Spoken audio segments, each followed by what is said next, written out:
أعوذ بالله من الشيطان الرجيم بسم الله الرحمن الرحيم رب اشرح لي صدري ويسر لي أمري واحلل عقدة من لساني يفقهوا قولي আপুরা আমরা রামাদানের পরে সূরা বাকারা আবার শুরু করছি এবং আপনাদের যদি মনে থাকে যে আমরা রামাদানে বনি ইসরাইলের উপরে যে আয়াতগুলো ধরেন এই যে 40 থেকে ইয়া বানি ইসরাঈলা এখান থেকে 123 নম্বর পর্যন্ত আয়াতগুলো মানে তখনকার কনটেক্সটে দেখেছিলাম যে আমরা ইমাজিন করছিলাম যে আয়াতগুলো নাজিল হচ্ছে এই আয়াতগুলো তখনকার মদিনার আরবরা কিভাবে বুঝতেছিল বা তখনকার ইহুদিরা ওটাকে কিভাবে বুঝতেছিল সেই হিসেবে। তো আজকে এখন আমরা একটু আবার জুম আউট করব বা আমরা একটু ক্যামেরাটাকে অ্যাঙ্গেলটাকে চেঞ্জ করব। আমরা দেখব যে আজকে আমি হামিদা মুবাশশিরা 2026 সালে বসে অথবা একবিংশ শতাব্দীতে বসে আমি যখন এই আয়াতগুলো দেখছি তখন আমি চিন্তা করব যে এই আয়াতগুলো আমার জন্য কিভাবে প্রযোজ্য। ঠিক আছে, সেই অ্যাঙ্গেল থেকে আমরা আবারও এই 40 থেকে 123 নাম্বার আয়াত দেখব। তো আল্লাহ সুবহানাহু ওয়া তাআলা আমাদেরকে তৌফিক দিক। এবং আমি আগেই বলে নিচ্ছি যে আমার গিভেন মাই কারেন্ট সার্কামস্ট্যান্স এক একটা রেকর্ডিং এর মাঝে হয়তো বা পোস্টিং এর মাঝে অনেক গ্যাপ থাকবে, তো সেটা ক্ষমা সুন্দর দৃষ্টিতে দেখার অনুরোধ রইল। তো আমরা 40 নম্বর আয়াত থেকে আমরা শুরু করব, ঠিক আছে, কিন্তু আমরা তার একটু আগে থেকে যাব। আপনাদের যদি মনে থাকে যে আমরা সূরা বাকারা কেন পড়ছি, আমরা ওই শুরুতে আপনারা যদি রামাদানের সিরিজগুলো শুনে থাকেন যে ওখানে আমরা একটা জিনিস বলা দেখানোর চেষ্টা করেছি যে হ্যাঁ, মুসহাফের এটা সিরিয়াল, এটা একটা প্রথম সূরা। তো তাহলে কেউ যদি মুসহাফের সিরিয়ালেও কোরআনটা পড়ে তখন সে প্রথম কিসের সাথে এক্সপোজড হবে, সেই অ্যাঙ্গেল থেকে আমার কাছে মনে হয়েছে যে একদম শুরুতেই হচ্ছে আদম আলাইহিস সালামের কাহিনীটা, যে আমরা আসলে কেন এই দুনিয়াতে, এই জিনিসটা আমার মনে হয় যে এত ফান্ডামেন্টাল একটা জিনিস, কিন্তু এইটা আমাদের ক্লিয়ার থাকে না বলে আমরা কিন্তু অনেক সময় স্ট্রাগল করি। খুব বেসিক জিনিস নিয়ে আমরা স্ট্রাগল করি। তো আমার মনে হয় যে আমি 40 নাম্বার আয়াতটাকে একটু 39 নাম্বার 38 এবং 39 নাম্বার আয়াতের কন্টিনিউয়েশন হিসেবে একটু পড়তে চাই। হ্যাঁ, আমি বারবার বলেছি আগে যে কোরআনকে আমরা বিক্ষিপ্তভাবে পড়ি এবং এটা কোরআনের সাথে আমাদের খাপছাড়া রিলেশনের একটা রিজন। সো আমাদের কোরআনকে as a book, as a whole সূরা, অ্যাজ আ প্যাসেজ পড়ার অভ্যাস করা উচিত। তো তাহলে এই যে আদম আলাইহিস সালামের ঘটনাটা, তো তাহলে এটা কাইন্ড অফ এটা একটা কনক্লুডিং সেন্টেন্স, যে আমি বললাম যে তোমরা এখান থেকে নেমে যাও, কুলনাহবিতু মিন, ঠিক আছে, আরবিকটা আবার এই যে কুলনাহবিতু মিনহা জামিআ ফাইম্মা ইয়াতিয়ান্নাকুম মিন্নি হুদা ফামান তাবিআ হুদায়া ফালা খাউফুন আলাইহিম ওয়ালা হুম ইয়াহজানুন। ঠিক আছে, সো এখানে আল্লাহ সুবহানাহু ওয়া তাআলা বলতেছেন যে যদি তোমরা এখান থেকে নেমে যাও, সবাই মিলে এখান থেকে নেমে যাও। এখানে মেনশন করা হচ্ছে না কারা কারা, এটা হতে পারে মানে আদম আলাইহিস সালাম, হাওয়া, ইবলিশ, এটা সবাই। ঠিক আছে, যে জান্নাত থেকে নেমে যাওয়ার কথা বলা হচ্ছে। সো তারপরে তোমাদের কাছে আমার তরফ থেকে হেদায়েত আসে। সো এটা মানে ইবলিশ যদি এখানে আমরা ইনক্লুড না করি তাহলে আমরা হচ্ছে মানব জাতির কথা বলা হচ্ছে, যে তোমাদের কাছে আমাদের তরফ থেকে যখন হুদা আসবে, হ্যাঁ, হুদা আসবে, তাহলে সে যেটাকে যারা সেটাকে ফলো করবে তাদের কি হবে না, তাদের দুইটা জিনিস হবে না, লা লা খাউফুন আলাইহিম ওয়ালা হুম তাহজানুন। না, এখানে হচ্ছে ইয়াহজানুন। ঠিক আছে, সো এখন এখানে দেখেন যে এই দুইটা শব্দ, লা খাউফুন, খাউফ, এবং হুজুন, ইয়াহজানুন হচ্ছে হুজুন। হ্যাঁ, একটা হচ্ছে ভয় আর একটা হচ্ছে আশঙ্কা। ঠিক আছে, একটা হচ্ছে ভয়, একটা হচ্ছে আশঙ্কা। সো মানে আহ, আহ, এবং এখানে আম, এবং পরের আয়াতটা হচ্ছে যে আর যারা এটাকে অবিশ্বাস করবে, হ্যাঁ, মিন আয়াতিনা, তারা হচ্ছে আপনার আগুনের বাসিন্দা এবং তারা সেখানে ফিহা খালিদুন, তারা এখানে থাকবে সুদীর্ঘকাল। সো এইটা নিয়ে যদি আমরা আমাদের মানে দুনিয়ার লাইফটাকে একটু দেখি, সো এখানে দেখেন যে খাউফ মানে হচ্ছে ভয়, মানে হোয়াট ইজ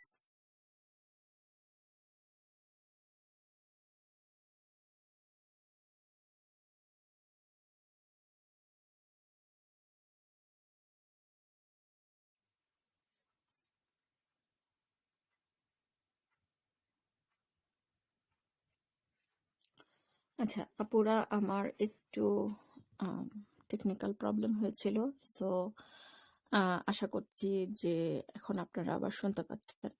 তো এখন এখানে যেটা বলছিলাম যে আহ খাওয়াফ হচ্ছে ভয়, হ্যাঁ, এবং আরেকটা হচ্ছে আশঙ্কা বা বা মানে হুজুন হচ্ছে, মানে এটা রিগ্রেট বলতে পারি, মানে এটাকে স্কলাররা যেভাবে ইন্টারপ্রেট করেছেন যে একটা হচ্ছে মানে আপনার what is coming in future, ভয়।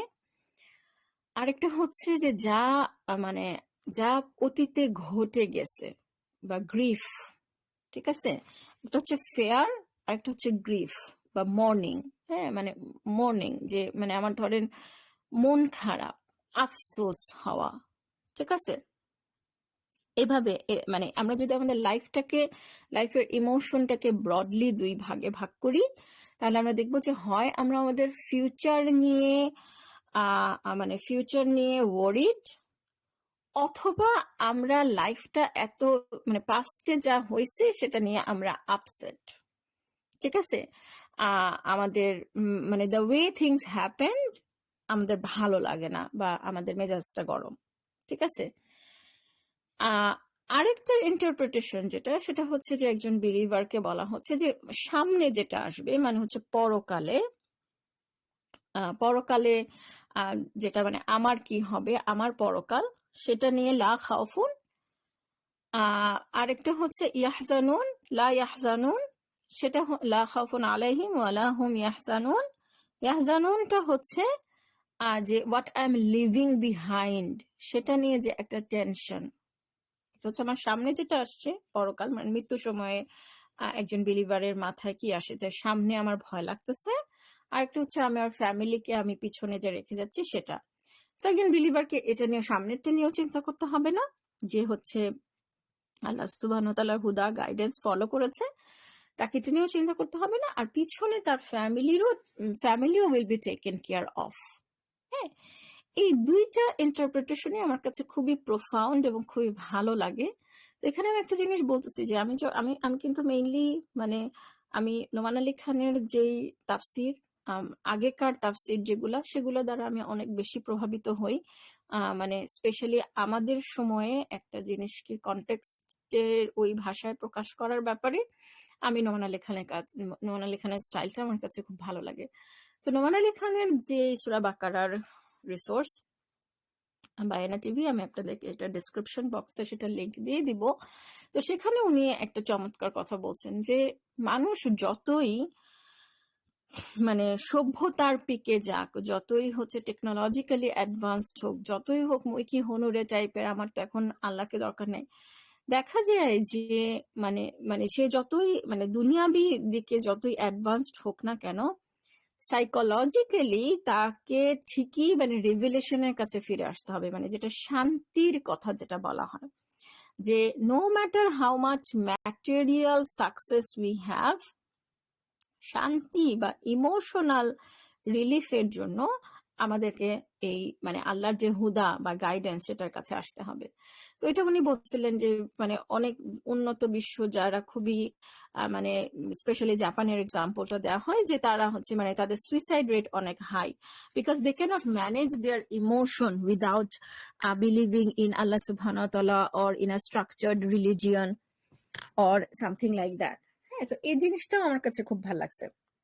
তো আমি আসলে বেসিক্যালি যেই অংশটা এই অংশে হাইলাইট করতে চাইছিলাম সেটা হচ্ছে যে মানে আমরা আসলে দুনিয়ার মানে আদম আলাইহিস সালামের কাহিনী থেকে, যে আমরা আসলে এই দুনিয়াটাতে মানে কেন আসছি, হ্যাঁ, বা আমাদের আসলে ঘটনাটা কি, মানে এই এই দুনিয়াটাতে আমরা একটা পরীক্ষা স্বরূপ আসছি, ঠিক আছে? আল্লাহ সুবহানাহু ওয়া তাআলা আমাদেরকে মানে মানে এখানে পরীক্ষার জন্য আমরা আসছি, এবং এটা খুব ক্রিস্টাল ক্লিয়ার। সূরা মুলক আমরা অনেকেই পড়ি, হ্যাঁ। যে মানে টু টেস্ট আস যে তোমাদের মাঝে কে কর্মে বেটার। হুম এটা খুব মানে এটা খুব ক্লিয়ার কোরআন থেকে। সো এই যে আমাদের দুনিয়াতে যখন নেগেটিভ একটা কোনো কিছু ঘটে, তখন এই যে আমরা এতটা আপসেট হয়ে যাই, এটা কিন্তু ফান্ডামেন্টালি একটা রং ব্যাপার। ঠিক আছে, আল্লাহ সুবহানাহু ওয়া তাআলা কোথাও এটা বলেন নাই যে এই দুনিয়ায় আমরা ভালো থাকবো। রাদার আল্লাহ সুবহানাহু ওয়া তাআলা উল্টা বলছেন। সূরা বাকারা 155 নম্বর আয়াত পর্যন্ত আমরা যদি কখনো যাই, তাহলে আমরা দেখবো এটা খুব বিখ্যাত আয়াত যে নিশ্চয়ই আমি তোমাদেরকে ভয়, ক্ষুধা, এগুলা বিভিন্ন জিনিস দিয়ে টেস্টের কথা বলা হয়েছে, এবং প্রথমেই সাইকোলজিক্যাল একটা ইমোশনাল টেস্টের কথা বলা হয়েছে, ভয়। ঠিক আছে, তারপরে ম্যাটেরিয়ালিস্টিক টেস্টের কথা বলা হয়েছে।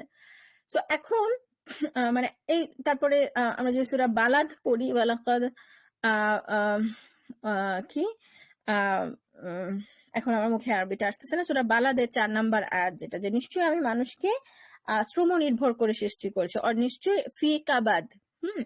নিশ্চয়ই ওয়ালাকাদ খালাকনাল ইনসানা ফি কাবাদ, নিশ্চয়ই আমি মানুষকে মানে I have created human being in stress, অথবা ইন মানে এটাকে আমরা মানে কাবাদ শব্দটা আসলে ট্রান্সলেশন করাটা একটু ডিফিকাল্ট, কিন্তু আমার কাছে মনে হচ্ছে যে আমরা যদি দেখি যে এই দুনিয়াতে কোনো কিছুই মানে মানে তুড়ি মেরে হয়ে যায় না। Everything involves effort, everything involves a ladder. ঠিক আছে, একটা সিঁড়ি, একটা দুনিয়াতে একটা বাড়ি করার কথা চিন্তা করেন, যে কত কিছু চিন্তা করা লাগে, কত এফোর্ট দেওয়া লাগে। কিন্তু আপনি জান্নাতে একটা বাড়ির কথা চিন্তা করেন যে আচ্ছা ঠিক আছে, দিনের মধ্যে 12 বার সুন্নতে রাতিবাহ, যেটা 12 রাকাত পড়লেই আপনার জান্নাতে একটা বাড়ি হবে। এই জিনিসগুলো কিন্তু দুনিয়াতে হয় না। এবং আপনি আমাদের দুনিয়াতে আগমনের প্রসেসের কথা যদি চিন্তা করেন, যে আমরা পৃথিবীতে আসার প্রসেসটাই একটা মায়ের জন্য কি পরিমাণ কাম্বারসাম। এবং আমরা যদি নর্মাল ডেলিভারির কথা চিন্তা করি, তাহলে কিন্তু এটা মানে বাচ্চাটার জন্য অনেক কষ্টকর। হ্যাঁ, মানে বাচ্চাটারও কিন্তু এফোর্ট দিতে হয়। কিন্তু আমরা যেটা জানি না, ঠিক আছে, আমরা আমরা কিন্তু আমরা বাচ্চাটা যেহেতু বলতে পারে না, সেহেতু আমরা বাচ্চাটার কষ্টের কথা চিন্তা করি না। মা যেহেতু বলতে পারে, সেহেতু আমরা মায়ের কষ্টের কথা শুধু জানি। কিন্তু এখানে দেখেন যে যখনই মানুষ ওই কষ্ট মানে ন্যাচারাল যে প্রসেস, এনি ন্যাচারাল প্রসেস হচ্ছে কষ্টকর প্রসেস। সেই ন্যাচারাল প্রসেস থেকে মানুষ যখন পাকনামি করতে যায়, পাকনামি করতে যায়, তখনই আপনি দেখবেন যে সেটা মানুষের শরীরের সাথে সেটা যায় না, সেটার একটা লং টার্ম নেগেটিভ ইম্প্যাক্ট আছে। যেমন আমি এই সি সেকশন এবং নর্মাল ডেলিভারির কথা যদি বলি, হ্যাঁ, সি সেকশন আল্লাহ সুবহানাহু ওয়া তাআলার একটা রহমত, মেডিকেল এই যে অনেক মা এবং শিশুর জীবন বাঁচায়। কিন্তু সি সেকশনটাকে যখন আমরা নর্মাল বানায় ফেলি, এটাই হচ্ছে নর্মাল প্রসিডিওর, তখন তো এটা একটা প্রবলেম। ডিফল্ট হওয়ার কথা হচ্ছে আপনার মানে ন্যাচারাল ডেলিভারি। এবং আমার ছোটটার সময় আমি একটা চ্যানেল ফলো করতাম যে বিল্ট ইন বার্থ। ঠিক আছে, মানে ওখানে মেয়েটা যে সে বলতো যে মেয়েদের শরীর has been build to give normal delivery. So এই কারণে আপনি দেখবেন যে বলা হয় কি যে নর্মাল ডেলিভারিতে যে বাচ্চাটা হচ্ছে তার রোগ প্রতিরোধ ক্ষমতা বেশি হচ্ছে, কারণ ভ্যাজিনা দিয়ে সে হচ্ছে কি যেন একটা বলে যে সেটা তার গায়ে লাগে, কোন একটা এনজাইম না কি যেন, সেটা তার রোগ প্রতিরোধ ক্ষমতা বাড়ায়। কিন্তু যে হচ্ছে মানে এগেইন আমি লাইফ সেভিং কোনো সিচুয়েশনের কথা বলতেছি না, মানে এমনিতেই যারা নর্মাল ডেলিভারি কষ্ট দেখে সি সেকশনের দিকে যেতে চান, তখন দেখা যায় যে বলে যে বাচ্চাটার রোগ প্রতিরোধ ক্ষমতা কম হয়, বা নর্মাল ডেলিভারির কথা বলে যে 6 উইকস এর মধ্যে সুস্থ হয়ে যাবে। কিন্তু সি সেকশন কিন্তু একটা মেজর সার্জারি। সি সেকশনের কথা বলে যে 6 মান্থস, এবং কারো কারো বলে যে মানে একটা পার্মানেন্ট ইম্প্যাক্ট রয়ে যায়, ব্যাক পেইন বা কোনো কিছু। তো এটা আমি বলতেছি যে আবার এখনকার আমাদের লাইফ স্টাইলের কথা যদি চিন্তা করেন, যে আমরা এখন খুব লেথার্জিক একটা, আমাদের শরীরটাকে তৈরি করা হয়েছে আমরা হাঁটাচলা করব, আমরা লং টাইম বসে থাকার জন্য না। হ্যাঁ, এই কারণে আপনি দেখবেন আমাদের শরীরটাকে তৈরি করা হয় না যে আমরা অনেক খাওয়া দাওয়া করব, আমরা মানে মানে পেটটা বিশাল ভুঁড়ি হবে, চলাফেরা হবে না। সেই কারণে এখন আমাদের যে ল্যাথার্জিক লাইফস্টাইল, তখন আপনি দেখবেন যে ডায়াবেটিক্স, হাই প্রেশার, এই সেই, লিফটে ওঠো, ওয়াশিং মেশিনে কাপড় ধো, মেশিন বানাও, মানে সবকিছুতে আরাম করে করে তখন হচ্ছে যে আচ্ছা ঠিক আছে, প্রেশারের ওষুধ খাও, ডায়াবেটিক্সের ওষুধ, এটার ওষুধ খাও, ওটার ওষুধ খাও, এক্সারসাইজ করো। আপনি দেখবেন যে একসময় ডাক্তাররা বলবে যে ওষুধ খেয়ে হবে না, পেন কিলার খেয়ে আর কিছু হবে না, ওজন কমান, হুম, এক্সারসাইজ করেন। কারণ আমাদের শরীরটা হ্যাজ বিন বিল্ট টু কষ্ট করার জন্য। আমাদের শরীরটা না আরামের জন্য তৈরি হয় নাই। হ্যাঁ, সেরকম মানে মানে এই দুনিয়াতে আমাদের যে এক্সপেকটেশন, আমি এগুলো মানে মনে হবে যে মানে আমি আসলে কি মানে আবোল তাবোল বা কি আসলে কথাবার্তা বলতেছি, কিন্তু আমার কাছে মনে হয় যে এই মানে ফান্ডামেন্টাল পার্সপেক্টিভ আমাদের চেঞ্জ করা দরকার। সো কারো যদি স্পেশাল নিড চাইল্ড হয়, মানে কারণ আমরা দেখি যে আমরা না প্রচুর হিংসা করি। হুম, অমুকের বাচ্চা আছে সুস্থ, অমুকের চাকরি হয়েছে ভালো, তমুকের জামাই অনেক সুন্দর, তমুক অনেক সুন্দর, এডুকেশন, মানে মানে আমাদের লাইফটাই হচ্ছে যে মানে কার কি হইলো, কে আমার চাইতে ভালো আছে, আমি ভালো নাই, আমি সবচেয়ে দুঃখে আছি, এগুলা দিয়ে ওই যে তাবিজ কবজ, হিংসা, মানে বদনজর, এগুলো চলতেই আছে। ওয়াই মি, আমার সাথে কেন হচ্ছে?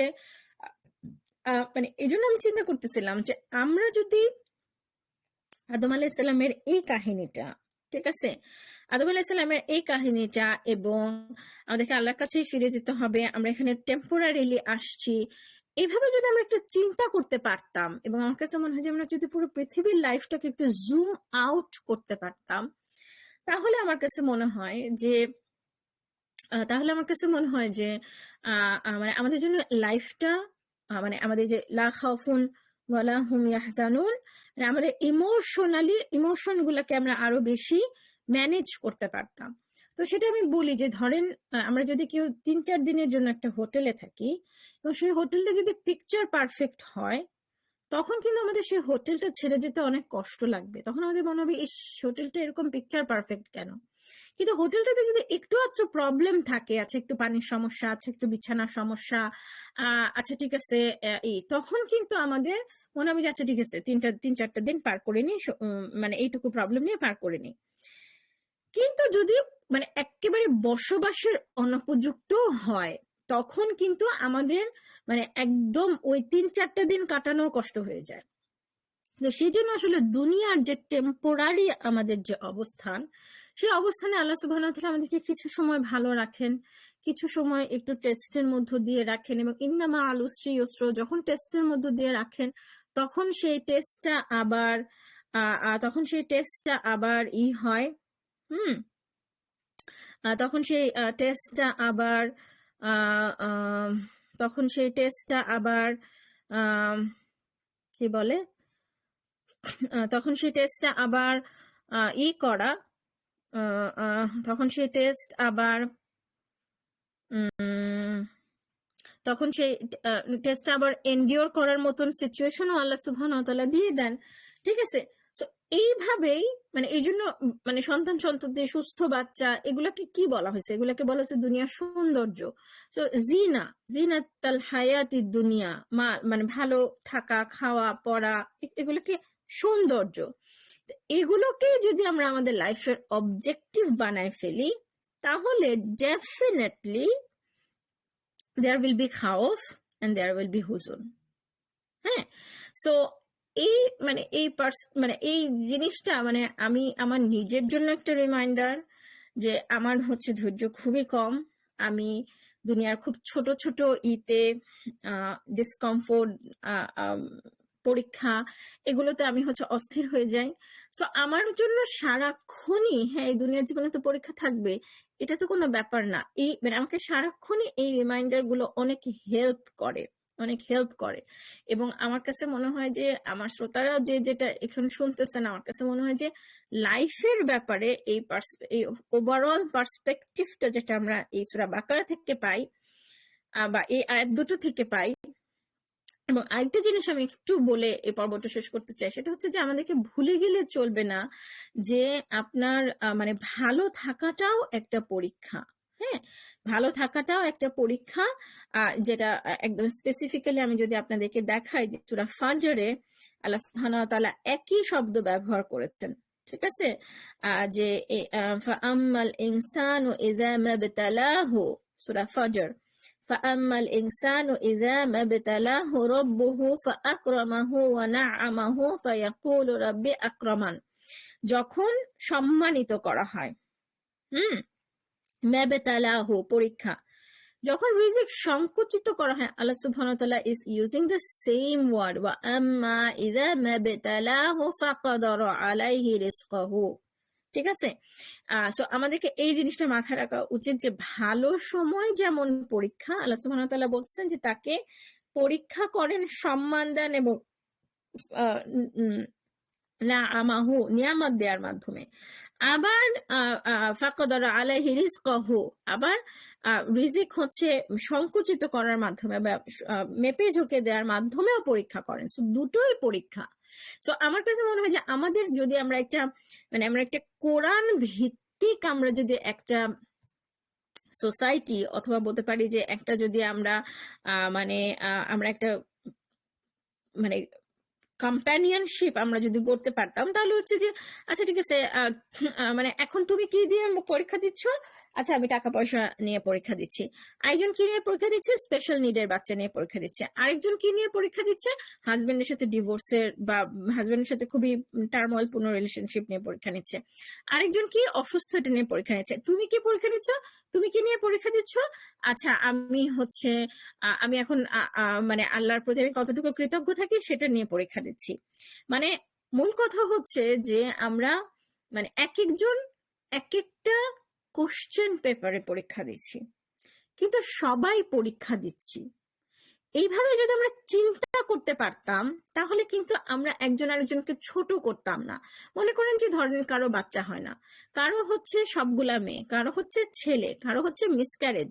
হ্যাঁ, তখন আমি চিন্তা করি যে এক একজন মানুষ কিন্তু আল্লাহর যে, ভুলে গেলাম কোন একটা আয়াত, যে আল্লাহ সুবহানাহু ওয়া তাআলা কাউকে শুধু কন্যা সন্তান দেন, কাউকে পুত্র সন্তান দেন, কাউকে দেন না, কাউকে পুত্র ও কন্যা উভয় দেন। তাহলে যাকে আমরা ছোট করতেছি যে তার বাচ্চা হয় না, সে কনসিভ করতে পারতেছে না, আমরা হয়তো তাকে বাজা বলতেছি, বন্ধা বলতেছি, তো আমরা চিন্তা করতেছি না যে সে কিন্তু আয়াতের একটা অংশের একটা প্রতিনিধিত্ব করে। যার হচ্ছে স্পেশাল নিডের বাচ্চা আছে, আমরা হয়তো তাকে বলছি তোমার পাপের শাস্তি, কিন্তু আমরা এটা চিন্তা করতেছি না যে ওই স্পেশাল নিডের বাচ্চাটাকে দেখে অন্যদের বোঝা উচিত যে একটা সুস্থ বাচ্চা হওয়া কতটা বড় একটা মিরাকল, আল্লাহর কত বড় একটা নিদর্শন। সো যে স্পেশাল নিডের বাচ্চা, যে স্পেশাল চাইল্ড, সে আল্লাহর একটা আয়াত, একটা ডিফারেন্ট টাইপের আয়াত। যে সুস্থ বাচ্চা, সে একটা ডিফারেন্ট টাইপের আয়াত, আল্লাহ সুবহানাহু ওয়া তাআলার নিদর্শন। যার বাচ্চা হয় না, তার ম্যাচিং হওয়া দরকার তাদের সাথে, ইয়াতিমদের সাথে যাদের মা বাবা নাই। তাহলে এই দুনিয়াতে অ্যাজ আ পার্ট অফ পরীক্ষা, কারো সন্তান থাকবে, মা বাবা থাকবে না, ইয়াতিম, কারো কারো সন্তান থাকবে না, তাদের মধ্যে একটা ম্যাচিং করতে হবে। কেউ গরিব হবে, কেউ বড় লোক হবে, তাদের মধ্যে একটা ম্যাচিং করতে হবে যাকাত সাদাকার মাধ্যমে। কেউ সুস্থ থাকবে, কেউ অসুস্থ থাকবে, তাদের মধ্যে একটা ম্যাচিং করতে হবে মেডিকেল সিস্টেমের মাধ্যমে। ঠিক আছে, যারা সুস্থ আছে তারা অসুস্থদের টেক কেয়ার করবে। এই বিগার পিকচারটা, এবং যে সুস্থ আছে সে অসুস্থ টেক কেয়ার করার মাধ্যমে পরীক্ষা দিবে, যে অসুস্থ আছে সে সবর করার মাধ্যমে পরীক্ষা দিবে, যে বড় লোক সে সাদাকা করতেছে কিনা সেটার মাধ্যমে পরীক্ষা দিবে, যে গরিব সে ওই অবস্থা থেকে বের হয়ে আসার চেষ্টা করার মাধ্যমে পরীক্ষা দিবে।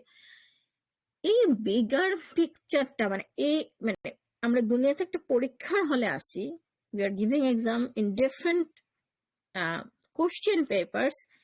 এই জিনিসটা বুঝে তারপরে আমাদের হচ্ছে বনি ইসরায়েলের কাহিনী, তাহলে আমাদের ডেইলি লাইফ করা অনেক সহজ হবে ইনশাল্লাহ। এবং এই পিকচারটা মাথায় নিয়ে আমরা বনি ইসরায়েলের কাহিনীতে এন্টার করব। জাযাকুমুল্লাহ, আগামী পর্ব থেকে জাযাকুমুল্লাহ খায়রান শোনার জন্য। আসসালামু আলাইকুম ওয়া রাহমাতুল্লাহি ওয়া বারাকাতুহু।